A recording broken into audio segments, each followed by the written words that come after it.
Ibrani bab 11. Iman adalah kepastian akan perkara-perkara yang diharapkan, keyakinan akan perkara-perkara yang tidak dilihat. Melalui iman, nenek moyang kita telah dipuji. Melalui iman, kita mengerti bahwa semesta alam dibentuk dengan firman Allah. Nyatalah bahwa segala yang dilihat sekarang tidak dicipta daripada benda yang dapat dilihat. Melalui iman, Habel telah mempersembahkan kepada Allah korban yang lebih baik daripada yang dipersembahkan oleh Kain. Dengan demikian, dia mendapat kesaksian bahwa dia seorang yang benar.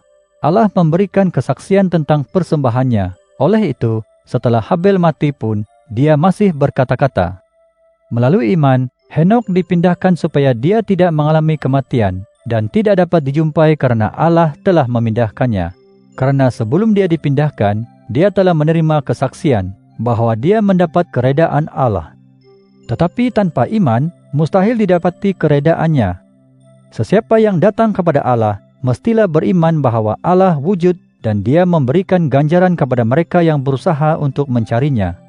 Melalui iman Nuh, yang diberi amaran tentang perkara-perkara yang belum dilihat, telah bertindak dengan rasa takut akan Allah. Nuh telah menyediakan bahtera untuk menyelamatkan seisi rumahnya. Dengan demikian, dia telah menghukum dunia dan mewarisi perbenaran menurut iman.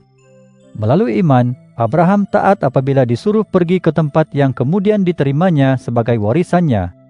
Dia pergi tanpa mengetahui ke mana dia pergi. Melalui iman, dia tinggal di tanah yang dijanjikan itu seperti di negeri asing. Dia tinggal di kemah-kemah dengan Ishak dan Yakub, yang bersamanya menjadi waris janji itu. Karena dia menanti kota yang berasas, yang dibina dan dicipta oleh Allah. Melalui iman, Sarah juga mendapat kekuatan untuk mengandungkan benih lalu melahirkan anak padahal usianya sudah lanjut, karena dia yakin bahwa dia yang berjanji itu setia.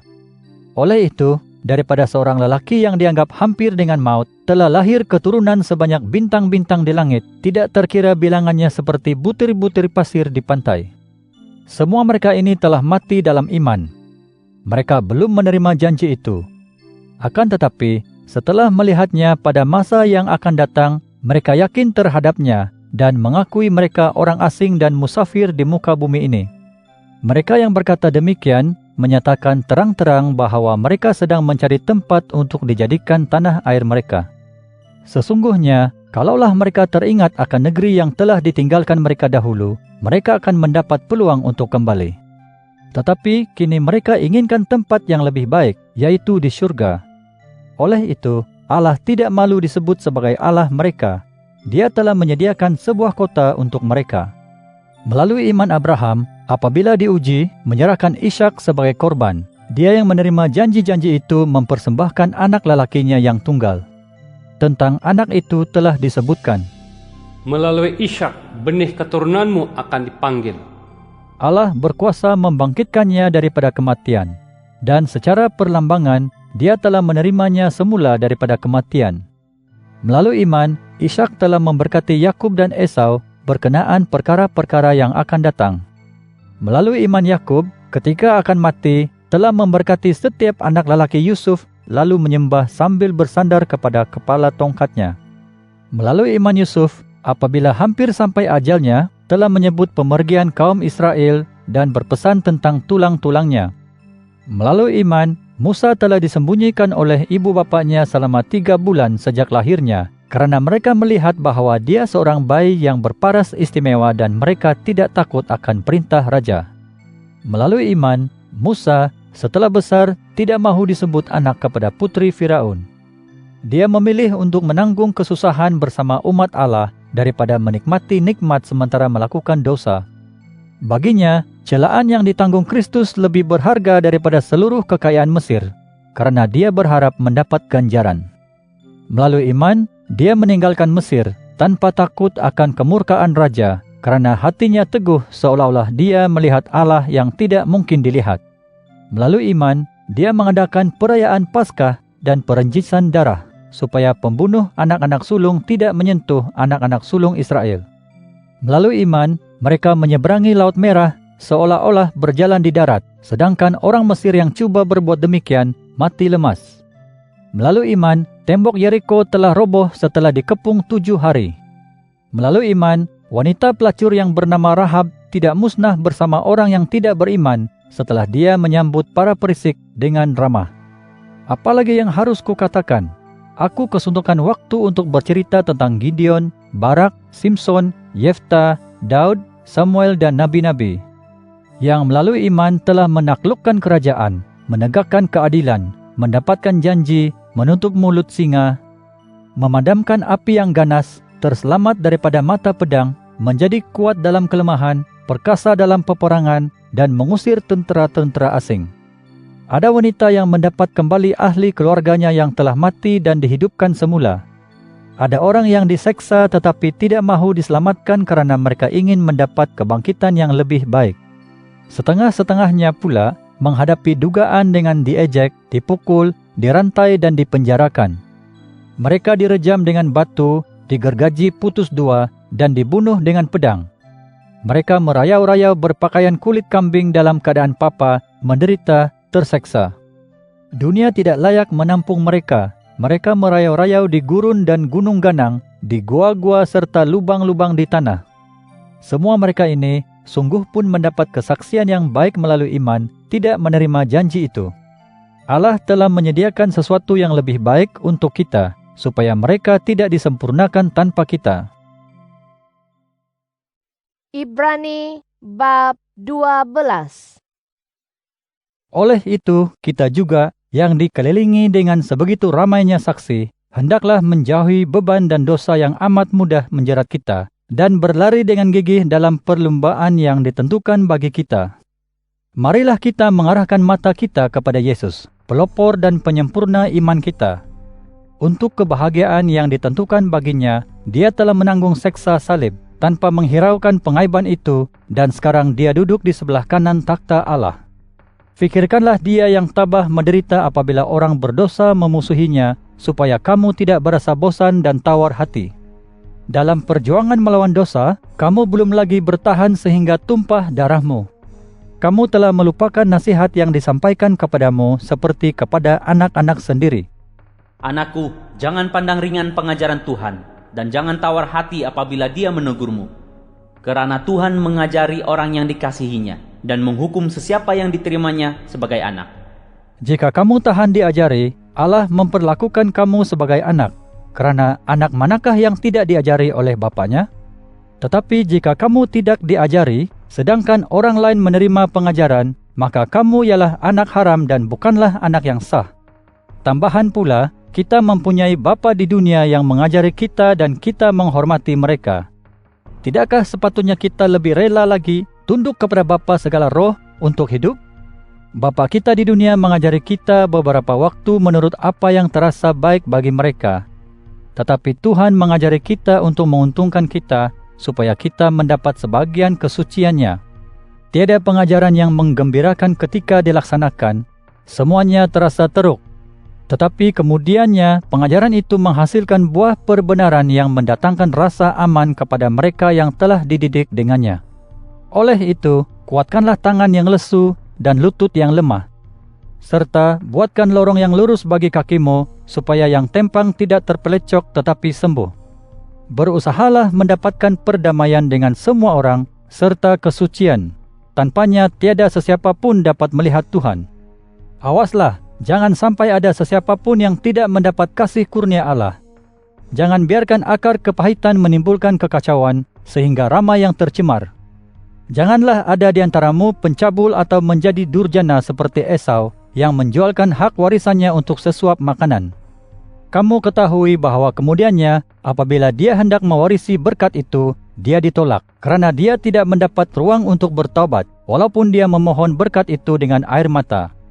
Kamu tidak pernah datang ke gunung yang dapat disentuh dan menyala dengan api, ke dalam gelap gelita serta ribut taufan. Dan bunyi sangkakala bersama suara yang menuturkan kata-kata, sehingga sekalian yang mendengarnya merayu supaya kata-kata itu tidak dilafazkan lagi kepada mereka. Mereka tidak tahan mendengar apa yang diperintahkan.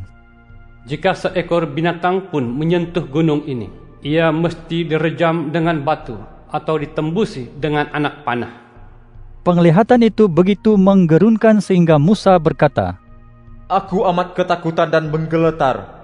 Tetapi kamu telah datang ke Gunung Sion dan ke kota Allah yang hidup, Yerusalem yang di surga, kepada para malaikat yang tidak terkira banyaknya, kepada perhimpunan besar dan kepada jemaah anak sulung yang didaftarkan di surga, kepada Allah Hakim ke atas sekaliannya, kepada roh-roh orang benar yang telah disempurnakan, kepada Yesus, pengantara perjanjian baru, dan kepada darah renjisan yang menuturkan perkara-perkara yang lebih baik daripada darah Habel.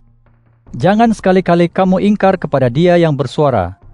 Mereka yang ingkar kepada Dia yang bersuara di bumi tidak dapat lari daripada kebinasaan.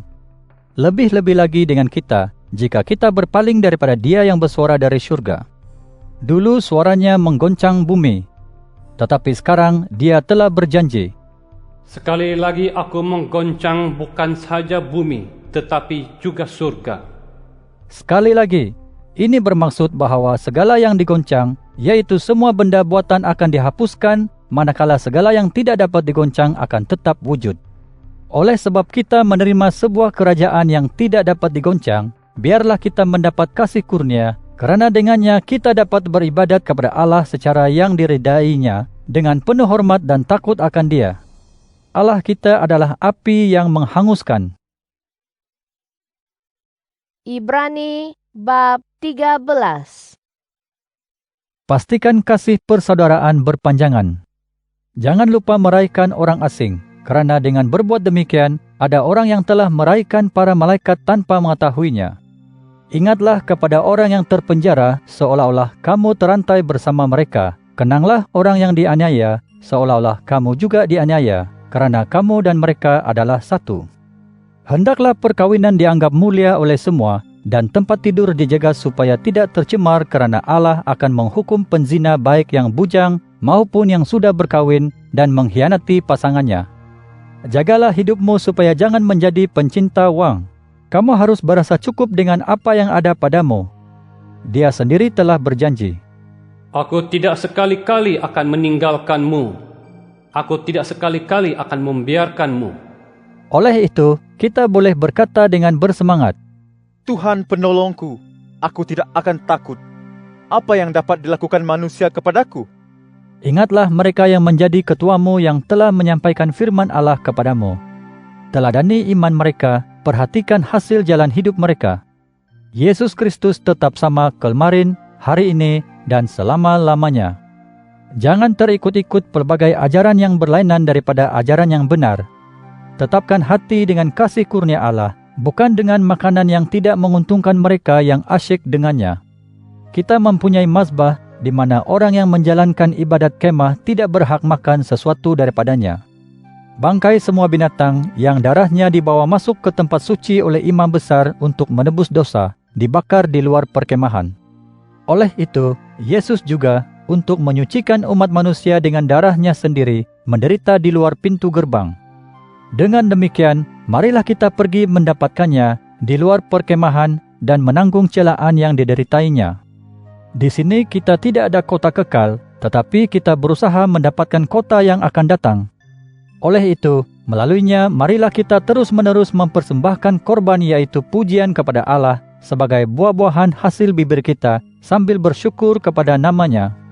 Tetapi jangan lupa berbuat baik dan berkongsi, kerana korban demikianlah yang diredai Allah. Taati ketua-ketuamu, dan hendaklah kamu bersikap patuh, kerana mereka mengawasi keselamatan rohanimu, sebagai orang yang dipertanggungjawabkan kelak atas perlakuanmu. Pastikanlah bahawa mereka melakukannya dengan sukacita, bukan dengan duka cita, kerana itu tidak akan membawa keuntungan kepadamu. Doakanlah kami, kerana kami yakin hati nurani kami bersih, ingin hidup bermaruah dalam segala hal. Tetapi aku terutamanya mendesakmu berbuat demikian, supaya aku dikembalikan kepadamu lebih awal.